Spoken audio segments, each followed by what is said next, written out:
Adolfo fue docente de aula por muchos años, tiene un diplomado en medición y evaluación de aprendizajes en la Pontificia Universidad Católica de Santiago, UTP, coordinador de planes de mejora.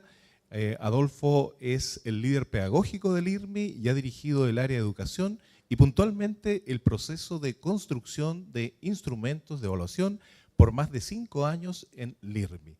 Es además profesor pedagógico de equipos directivos de las distintas comunas que trabajan con LIRMI a lo largo de todo Chile, que son aproximadamente 450 comunidades educativas. Adolfo nos entrega un enfoque sobre el paradigma de la evaluación. Un aplauso entonces para nuestro primer expositor de este seminario. En primer lugar, soy profesor, ¿ya? Así que me quiero presentar como profesor. Igual he trabajado en la parte de la unidad técnica, ¿ya? El seminario dice la evaluación para mejorar. Y cuando estuve pensando este seminario, tenía como 2 problemas, ¿ya?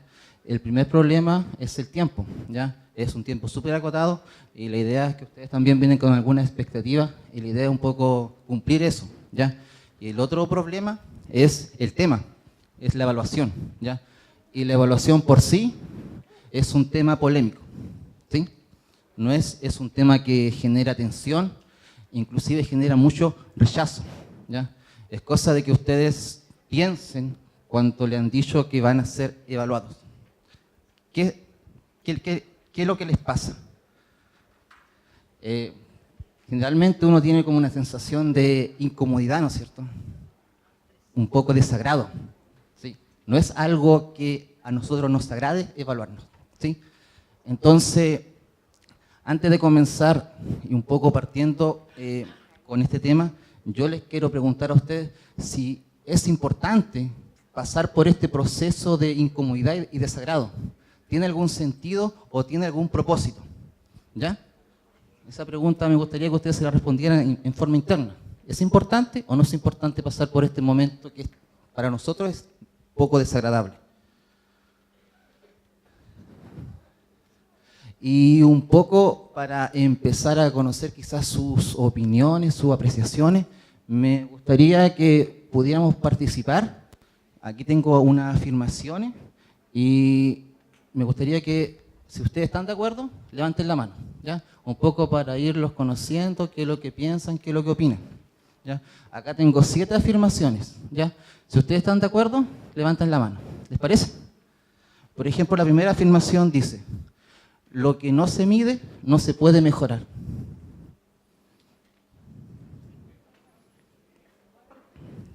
¿Sí? ¿Están de acuerdo o en desacuerdo? Los que están de acuerdo, levantan la mano. ¿Sí? Perfecto. Segunda afirmación, dice: para mejorar los aprendizajes, solo basta con medirlos. ¿Están de acuerdo? Ya. La tercera afirmación dice: el CINCE evalúa la calidad de la educación.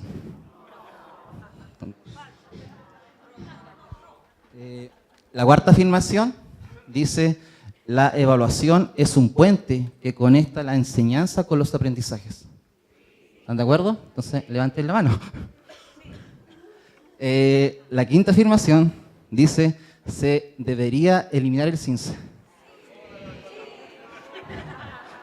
Ya. La sexta afirmación dice: entre más evaluaciones realizo, más aprenden mis estudiantes. ¿Ya? Y la última afirmación dice: los estudiantes, solo con saber sus notas, pueden mejorar sus aprendizajes. Perfecto. Yo creo que coincidimos prácticamente como en un 80%.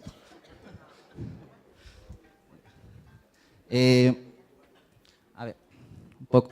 Como yo le estaba comentando al inicio, la evaluación en sí es un tema polémico, ¿sí?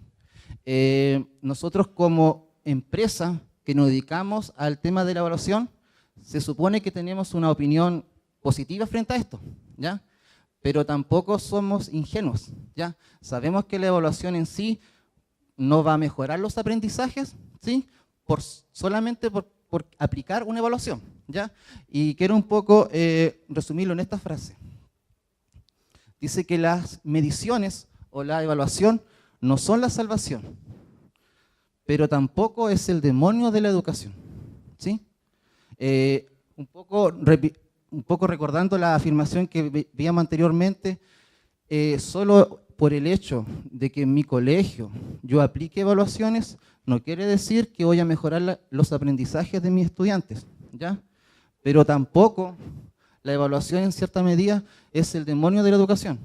Nosotros sabemos, por ejemplo, en los medios de comunicación, que actualmente hay grupos o voces que quieren detener, por ejemplo, el uso del CINCE, ¿sí? O inclusive la PSU, o inclusive la evaluación docente, ¿ya?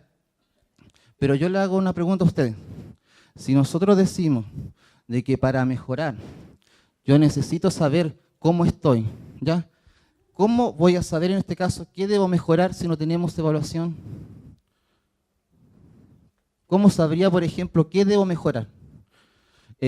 Personalmente, yo no estoy de acuerdo con que el CINCE quizás se elimine, ¿ya? Porque en cierta medida el CINCE entrega información en este caso del logro de los aprendizajes de los estudiantes, pero el gran problema que yo creo que hoy ocurre es un poco, el tema es el uso que se le da a esa información, ¿ya? Y en cierta medida en estos momentos el uso que se le está dando a este tipo de evaluaciones es principalmente para responsabilizar a los establecimientos, ¿ya? Pero no se le está entregando el apoyo que debiese ser como esa parte, ese equilibrio que los establecimientos necesitan para mejorar, ¿ya? A uno le dicen que debe mejorar, pero si no le dicen cómo mejorar, es como muy complicado, ¿ya? A veces no están los tiempos, no están los recursos. Quizás ustedes tienen, o los establecimientos tienen como toda la intención o las ganas de mejorar, pero a veces por, no sé, por situaciones fuera de uno, que no dependen de uno, a veces no se puede. Inclusive yo creo que los docentes, los equipos técnicos saben cómo hacerlo, ¿sí? Entonces es un poco eso. Como yo le decía anteriormente, nosotros como empresa tenemos, obviamente que tenemos una opinión positiva frente a la evaluación. Creemos que tiene sentido, que es una herramienta de mejora, ¿ya? Y un poco lo quiero graficar en esta imagen, ¿ya? Acá dice lo que un buen sistema de evaluación nos puede ayudar a evitar. Aquí está la profesora y dice, el que no haya entendido, que levante la mano. Y hay un estudiante que levanta la mano y la profesora le dice, veamos Manolito, ¿qué es lo que no has entendido? Y acá Manolito le dice, desde marzo hasta ahora, nada. ¿Ya?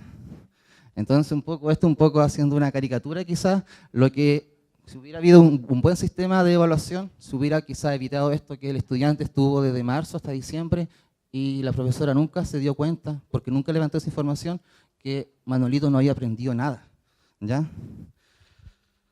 Vamos a seguir. Esto, dice acá, enseñanza, aprendizaje, evaluación. Aquí hay dos amigos, ¿ya? Un amigo le dice al otro, le enseñé a cantar a mi perro. El amigo obviamente se impresiona. Le dice, no lo oigo cantar. El amigo le dice, dije que le enseñé, no que había aprendido, ¿ya? Entonces, de repente sucede de que nosotros creemos que por enseñar, los estudiantes están aprendiendo, ¿ya? Y la evaluación me entrega como esta información realmente cuánto de lo que yo estoy enseñando o dije que iba a enseñar, el estudiante está, en este caso, aprendiendo. Bueno, la medición en sí, nosotros la tenemos en todo orden de cosas, en todo ámbito, ¿ya? Por lo tanto, sigo insistiendo que la evaluación sí es algo súper necesario. Por ejemplo, acá tenemos que miden el alcotés, a un niño acá le miden, en este caso, sus dimensiones de cráneo, ¿sí? El peso, ¿ya? Y quiero un poco apalancarme de un estudio que hizo la OCDE el año 2014, donde se revisaron todo tipo de evaluación que ustedes conocen. Evaluación de profesores, evaluación de estudiantes, evaluación de colegios, ¿ya? De varios países que participan, ¿ya? Y se llegó a la conclusión que la evaluación sí es la herramienta para mejorar, ¿ya? Por lo tanto, este estudio lo que concluyó es que las evaluaciones se deben expandir, ¿ya? Y llegó a la conclusión también de que uno de los grandes problemas es que no se sabía qué hacer con la información que la información arrojaba, ¿ya? Entonces, por ejemplo, acá dice, se reconoce que las evaluaciones se están expandiendo y aumentan en su diversidad. Si ustedes, por ejemplo, googlean en todos los países de América Latina y de otros países, se aplican evaluaciones como el CINCE, ¿ya? El Chile no es el único país que tiene evaluación externa, ¿ya?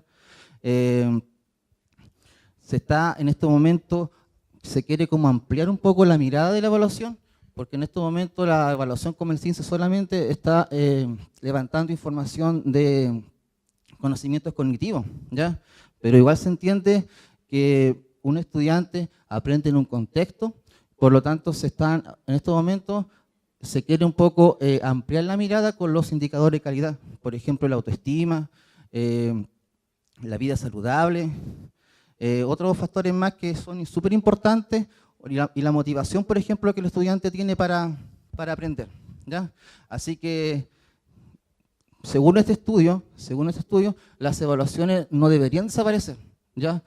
Los países que no tienen evaluación, en este caso deberían empezar a fortalecer su sistema de evaluación. Así que, por lo tanto, acá yo coloqué, las evaluaciones son y serán parte del paisaje, ¿ya? Por lo tanto, es algo que, si nosotros teníamos como la esperanza que iban a desaparecer, lo más probable es que van a aumentar, ¿ya?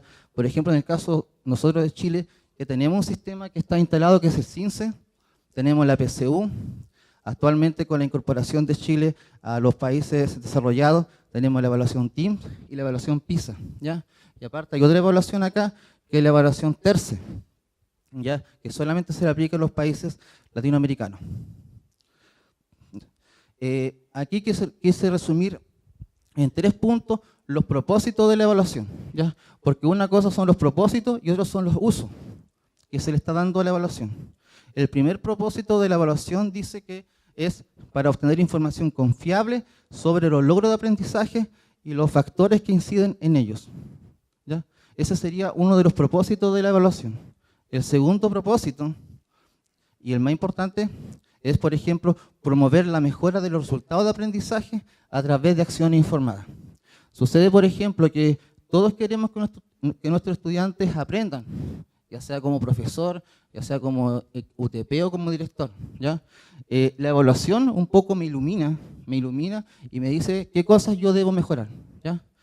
Vamos a ver más adelante que lo importante, por ejemplo, que es construir un buen instrumento de evaluación, porque si no se construye un buen instrumento de evaluación, obviamente la información que se me va a entregar va a ser errada, ¿ya? Y todas mis acciones quizás van a estar mal enfocadas. Y como tercer propósito, dice acá que es focalizar la acción de educadores, padres y responsables políticos en el mejoramiento de los logros de aprendizaje. Aquí, por ejemplo, en el tercer punto, si en el caso de los profesores, lo que esperamos, por ejemplo, es que si yo me doy cuenta de que, no sé, algún eje o un objetivo de aprendizaje no está siendo bien logrado, eso debiese repercutir, por ejemplo, en la planificación de clases, ¿ya? Hacer unos ajustes, una reformulación.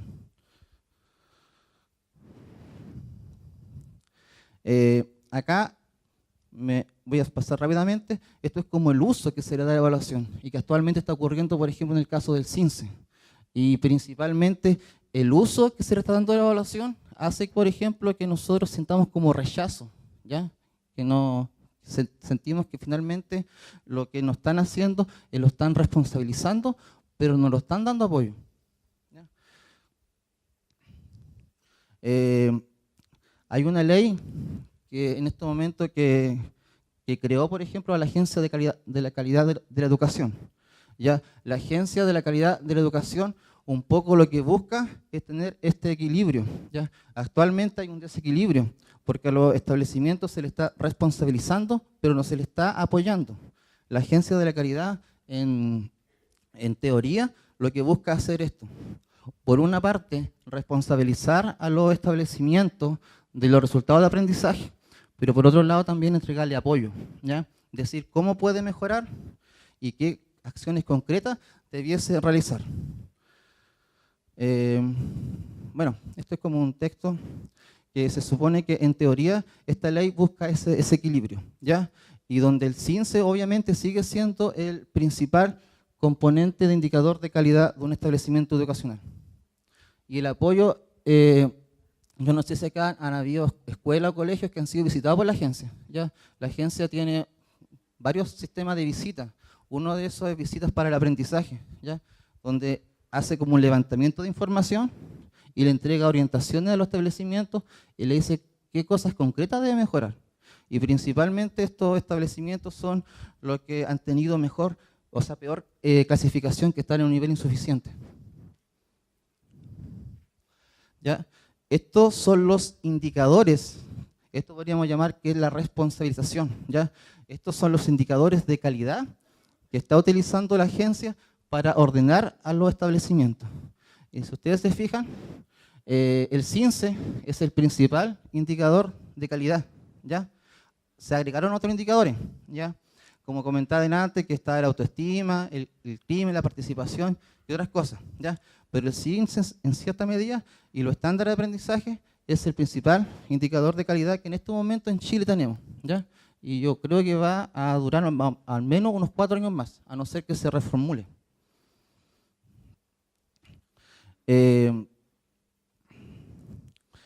Hablamos entonces un poco de los usos, ¿ya? Ahora quiero un poco pasar a lo que se debiese hacer, que es la evaluación para el aprendizaje. Nosotros por décadas, y me incluyo por ejemplo en mi época de estudiante, a nosotros solamente yo no recibía por ejemplo el tema de la nota, ¿ya? Me sacaba un 4, me sacaba un 6, pero si me sacaba por ejemplo un 5, yo no sabía, o al menos nunca mi profesora me lo dijo, qué tenía que hacer para sacarme un 6, ¿sí? Entonces la evaluación del aprendizaje un poco cambia ese enfoque, ¿ya? La idea es que ahora se utilice, el estudiante sepa claramente qué debe hacer, por ejemplo, para mejorar sus aprendizajes. Y un poco esta es como la ruta, es como dónde estoy, cómo llego, a dónde voy. Y para esto, que lo vamos a ver más adelante, es súper importante la retroalimentación. La retroalimentación que el profesor le debe hacer a su estudiante, ¿ya? Y esto un poco algunas cosas como elementos, por ejemplo, que tiene la evaluación para el aprendizaje. La evaluación para el aprendizaje, una de las cosas súper importantes, es el aprovechamiento de la información. Y el aprovechamiento de la información no solo para el estudiante, sino que el profesor también debe ser como crítico de su propia práctica, ¿ya? Porque a veces los malos resultados no se deben al estudiante. A veces yo como profesor debo reformular mi metodología, mi estrategia, o quizá el instrumento que yo estoy aplicando no es el más apropiado para recoger esa información, ¿ya? Mi segunda parte, y quizás no voy muy rápido, es construcción de instrumentos de evaluación. Yo sé que este es un seminario que por el poco tiempo que tenemos, quizás van a ser muchas ideas, ¿ya? Pero, por ejemplo, esta parte es la donde yo quiero que ustedes, participen. Yo le quiero hablar así a grandes rasgos del proceso de construcción de una prueba estandarizada y construcción de una pregunta de selección múltiple. ¿Por qué elegí esta pregunta? Es porque prácticamente nosotros de una u otra forma todos hemos pasado o hemos hecho preguntas de selección múltiple, ¿ya? Y en esta parte también quiero que ustedes participen. Acá le voy a comentar a grandes rasgos que es el proceso de la construcción de una prueba estandarizada. El primer punto es el análisis curricular y de habilidades cognitivas que se van a evaluar. El segundo proceso, una vez que tenemos la tabla de especificaciones construida, viene la elaboración de preguntas. Después que están esas preguntas construidas, viene una revisión de expertos. En el caso, por ejemplo, de nosotros, esta revisión de expertos generalmente lo hacen profesores de aula, ¿ya? La elaboración de preguntas la hacemos, por ejemplo, nosotros con profesores que son de nuestra empresa, y la revisión de expertos la hacen generalmente profesores de aula, un poco para limpiar las preguntas. El análisis psicométrico es cuando estas preguntas se someten a experimentación, ¿ya? En este análisis psicométrico Se eliminan, por ejemplo, las preguntas donde todos los estudiantes contestaron correctamente o donde ningún estudiante respondió esa pregunta. O sea, se eliminan los extremos. Ya esas preguntas generalmente se deben eliminar. Y también se analiza, por ejemplo, los porcentajes, en este caso los porcentajes, la alternativa, en este caso, por ejemplo, una pregunta, una opción que ningún estudiante marcó, se va mejorando o se elimina, por ejemplo, ese distractor. Y una vez que se pasa este proceso, recién ya se tiene la prueba definitiva. ¿Sí? Más o menos este proceso, todas las pruebas estandarizadas, de una u otra manera debiesen pasar por este proceso. ¿Ya? El CINCE, todas las pruebas que ustedes conocen, pasa por este proceso. El tiempo depende de cada institución. En sus carpetas, ustedes tienen me gustaría que la revisen por favor, tienen un documento que se llama construcción de ítems de opción múltiple. ¿Sí? Y esta parte la vamos a hacer en conjunto. Yo elegí matemática y casi todas mis presentaciones son de matemática porque yo soy profesor de matemática, así que le pido disculpas a las personas que son de otras asignaturas. ¿Ya? Algunas características de las preguntas de opción múltiple. Dice que es el formato más ampliamente utilizado en evaluación a gran escala. Nosotros lo sabemos, el CINCE lo hace, la PSU lo hace. ¿Sí? Dice que evalúan la capacidad del estudiante para seleccionar por escrito la respuesta correcta de varias opciones que se les suministran. Sí. Esto es súper clave, que las preguntas de selección múltiple son fáciles de puntuar, pero son súper difíciles de construir. ¿Ya? Y un poco yo quiero experimentar con ustedes en esto. ¿Ya? Y dicen también que admiten la evaluación de una amplia gama de contenidos. A nivel de estructura, esta es como la estructura de una pregunta de selección múltiple. Cuando tenemos, por ejemplo, una imagen o lo que sea, nosotros le llamamos contexto. ¿Ya? A la pregunta le llamamos enunciado. Nosotros, por ejemplo, siempre sugerimos que el enunciado siempre vaya con signo de pregunta, ¿ya? No con 2 puntos, con puntos suspensivos, porque a veces eso lleva como al error. ¿Ya? Y lo otro, el A, B, C, D, nosotros le llamamos opciones de respuesta. Lo ideal es que estas opciones de respuesta siempre tengan la misma extensión. En el caso de que no tengan la misma extensión, siempre se ordenan de menor a mayor. ¿Ya? La idea es que aquí se vaya formando una línea hacia abajo. ¿Ya? Si en el caso de matemáticas, las preguntas siempre empiezan del número menor a mayor o mayor a menor, pero siempre tienen que llevar ese orden. Yo no podría, por ejemplo, acá colocar la D en la B, porque se vería por presentación, no se vería bien. ¿Ya? Se sugiere siempre entonces que tenga la misma extensión.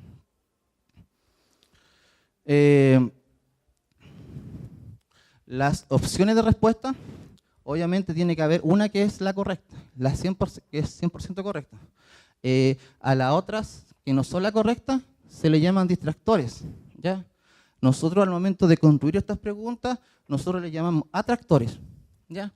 Porque ¿cuál es la clave o la gracia de estos distractores?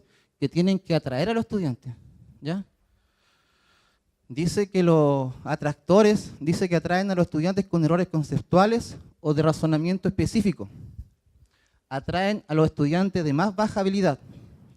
Dice que requieren que las acciones incorrectas sean plausibles. Plausible, es como sinónimo de posible, aun cuando no sean la mejor respuesta. Dice que no son un relleno, o sea, contribuyen a la calidad del ítem y del test. Están específicamente diseñados, dice, para informar acerca de errores. Cuando yo hacía clase, yo siempre me acuerdo que yo le preguntaba a los estudiantes cómo les fue o cómo uno siempre se gana después, como cuando los estudiantes dan la prueba ciencia, uno lo está como esperando afuera y siempre le dice, ¿cómo te fue? Y yo recuerdo que todos decían que les fue súper bien. ¿Ya? Estuvo súper fácil la prueba, tío, me decían. ¿Ya? Y era por esto. Porque atraen a los estudiantes de más baja habilidad. ¿Ya? Y ahí quiero demostrar con un ejemplo concreto por qué eso. ¿Ya? El tema es que después cuando llegaban los resultados, uno se da cuenta que no era tan así, que los resultados no eran lo que supuestamente los estudiantes decían que cómo le había ido. La prueba no era tan fácil. Entonces, al parecer, la prueba fue bien construida.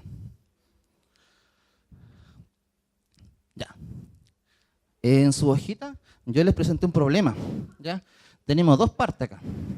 Uno que dice el problema o el enunciado dice que Daniela le da 5 caramelos a cada una de sus 7 amigas y le sobran 5. ¿Cuántos caramelos tenía Daniela? Yo quiero que ustedes, por ejemplo, acá yo les pido que ustedes completen el eje, el OA y el indicador. Para eso tienen que hacer atrás uso de... Saqué un extracto acá del currículum porque esta es una pregunta para tercer año básico de matemática, ¿ya? Entonces, una vez viendo el problema, quiero que vean, por ejemplo, este enunciado, a qué objetivo de aprendizaje se relaciona y a qué indicador. Eso es lo primero. Vamos a construirle la tabla de especificaciones a esta pregunta, a este enunciado. Me gustaría que alguien pudiera acompañarme. Marcelo creo que anda con micrófono, que alguien me pueda decir, por ejemplo, esta pregunta, ¿a qué OA y qué indicador se relaciona esta pregunta? El objetivo 7. ¿El objetivo 7? El objetivo de aprendizaje 7. ¿Ya? ¿Alguien dice algo distinto?